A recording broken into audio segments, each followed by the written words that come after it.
this release completely ruins everything for me.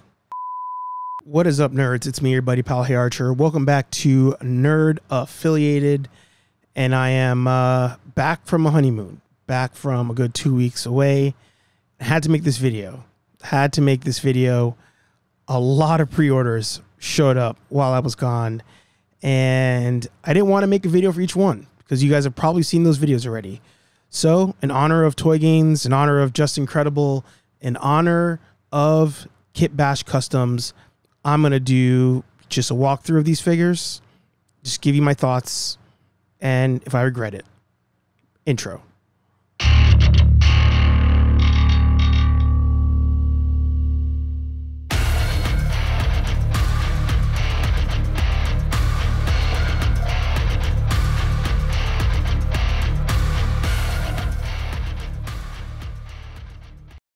So looking at the box here for the Batman animated series Batmobile, I am all in. I'm all in on this box. When the images came out for this, I keep wanting to say figure, for this vehicle, it's everything I've always wanted.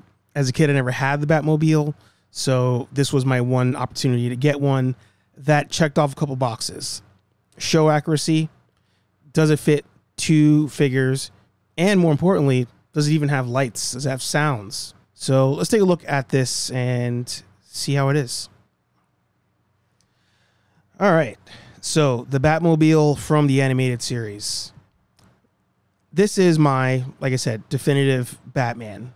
When I think about Batman's voice, the style, the aesthetic, it always comes down to the animated series. This purchase was meant to be my only Batmobile from the animated series. Unless I somehow was able to get a Hot Toys version, if that ever comes out. I don't have that kind of money yet, so it's not really in the cards. But this one, when I saw the design on the McFarlane Instagram, I knew that this would match what I wanted. Now, I have not been enjoying the Toddy Mac animated series line. I'll tell you that now. I've been having issues with McFarlane in general, but with the animated series line, I have not been enjoying it. I did pick up Alfred, because I just had to have Alfred. Previously, I had picked up this Batman. It's the only one where he released it, and I said, it matches an aesthetic that I like, but it's still not quite there. I can't really pose it much. Right now, he's leaning on the Batmobile. The legs are almost like too skinny for it to stand up, which I guess is an art issue. But more importantly, he has a cape that doesn't move. It's stuck in this plastic position.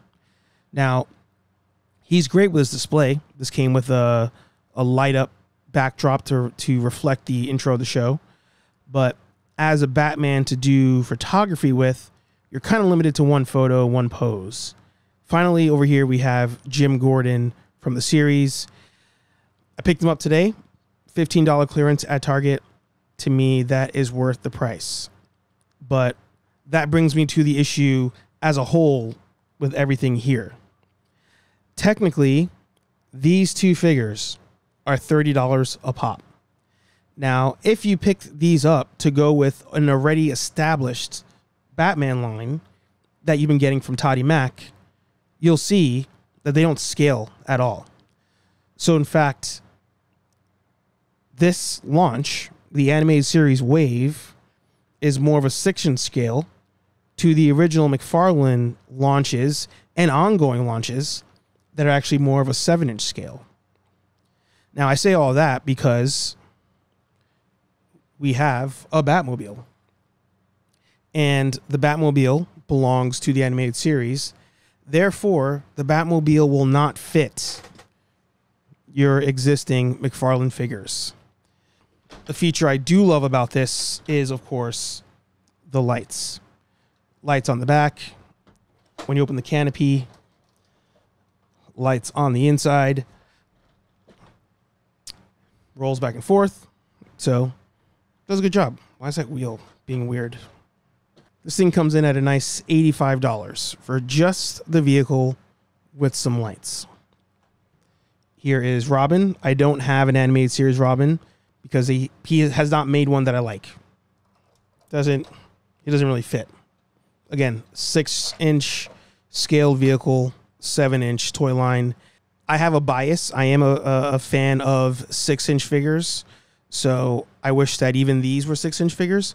But at the end of the day, Todd started with 7. Keep everything 7. I know some people have said, oh, well, then this will be larger, more money. I don't care.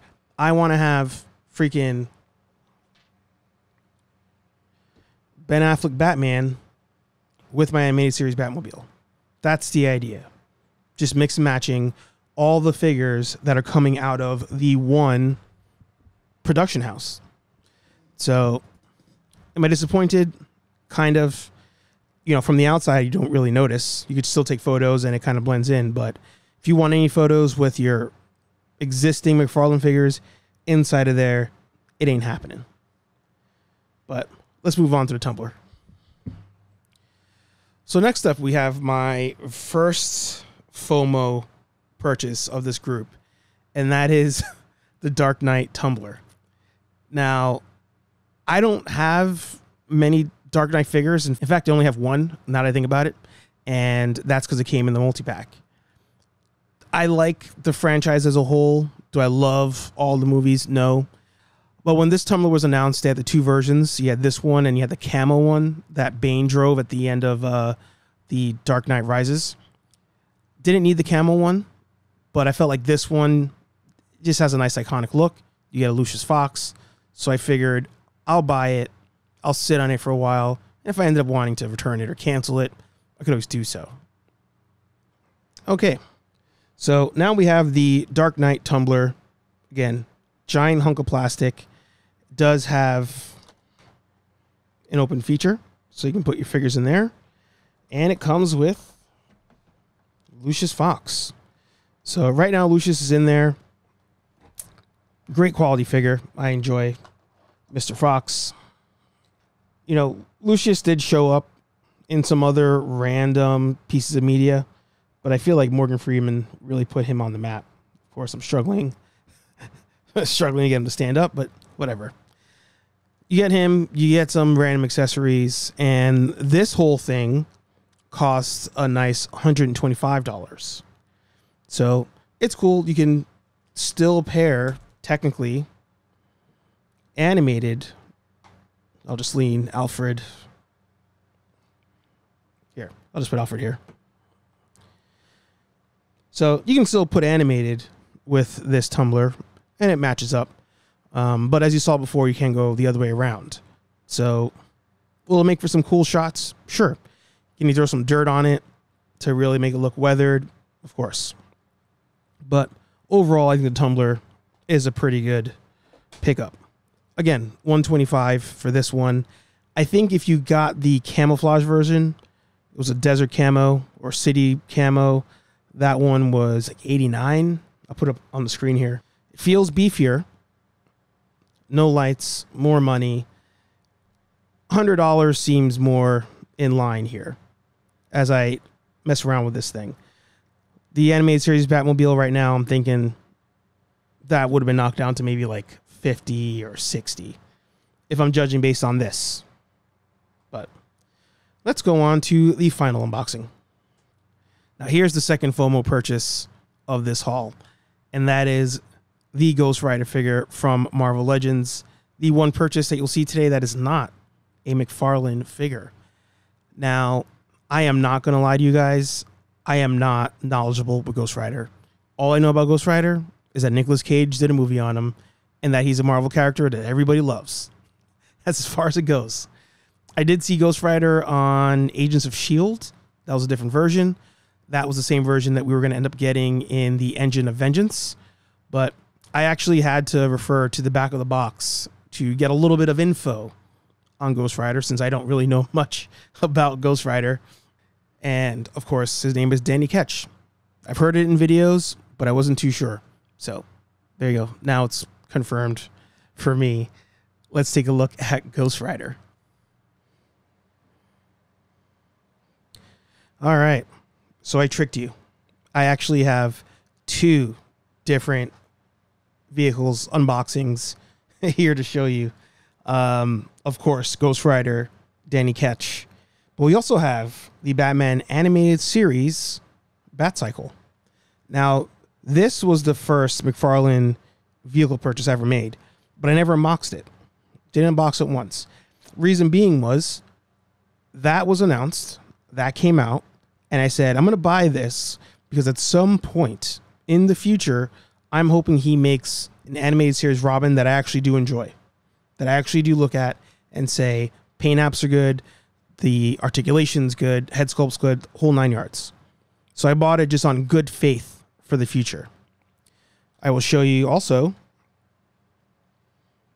it lights up. So you have lights. So you have lights on the front, tail light on the back. Comes with this little display piece, and the display piece has some like steam or something on here to show just like, I don't know, peeling out. A lot of issues with this one here.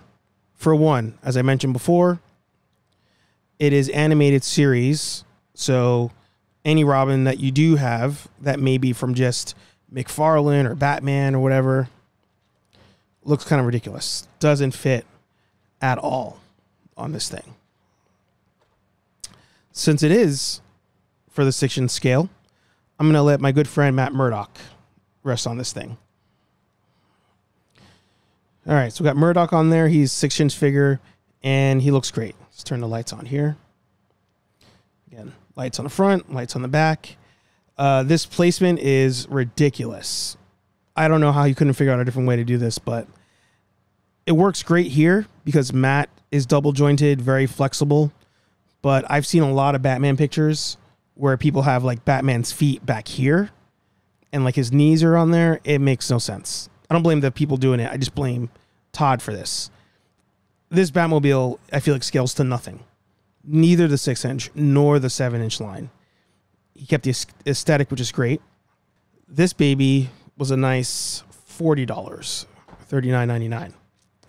But that brings me to Hasbro Pulse's Danny Ketch Ghost Rider.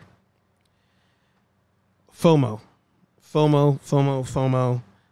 is the only reason I pulled the trigger on this friggin' figure. Shout out to whoever at Hasbro did this pose with this figure because it's the iconic. It's the Akira slide. Everybody knows it. Everybody loves it. And in fact, I wanted Robin on that bat cycle to do the Akira slide. And it can kind of happen, but not really. But on this one, they're able to do it in their figure photography. So I was like, all right, I'm ready in. But the price has to make sense. The price has to make sense. This baby, figure and vehicle, $50. $50 for the two of these things. Does he stay upright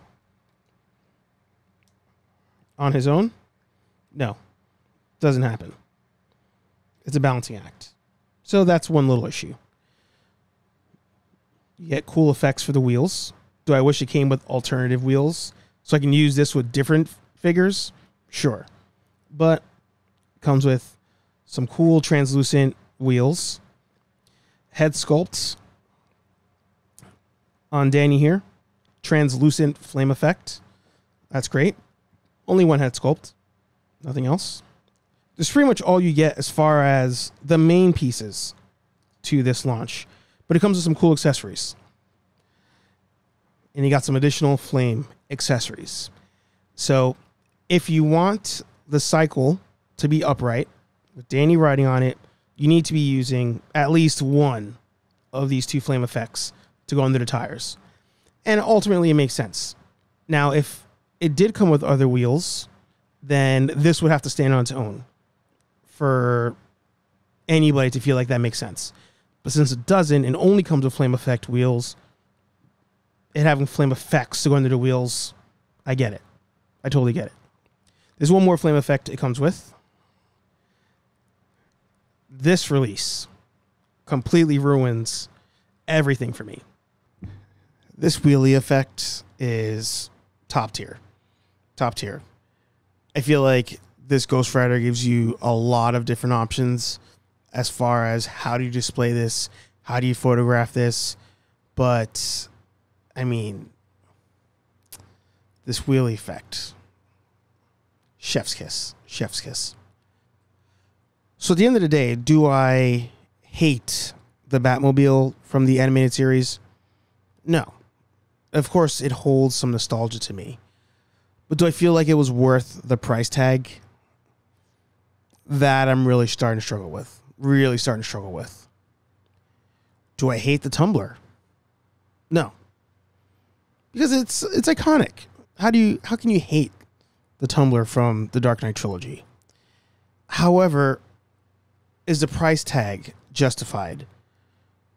$125 versus $69 for less of a paint job and one extra figure. I feel like Toddy Mac kind of took advantage on this one. But it seems like that's his thing. If it's a popular release, if it's an in-demand release, you're probably going to be paying a premium. But this Ghost Rider, $50 for a figure and a vehicle with all these effects, with all these different options. Hasbro does it again. Hasbro does it again. And the thing I want to emphasize is Hasbro needs to continue to do things like this. It wasn't a HasLab. It wasn't $200. $50. You get the character. You get the iconic secondary piece to that character, and you call it a day. And if somehow Hasbro sees this video, this $50 purchase just beat out, in my opinion, two iconic vehicles. So, I don't know. Let me know your thoughts. Am I overthinking it? Do you think this is overpriced? Do you think the other Batmobiles are underpriced? Let me know your thoughts. If you like this type of video, make sure you hit like, make sure you subscribe, make sure you hit the bell to get notified as more videos come here on the channel. Which was your favorite vehicle? What has been your favorite vehicle so far of the year? And hopefully we have some more stuff to unbox, more quality stuff to unbox. Like, comment, subscribe, talk to all you nerds in the next video. Peace.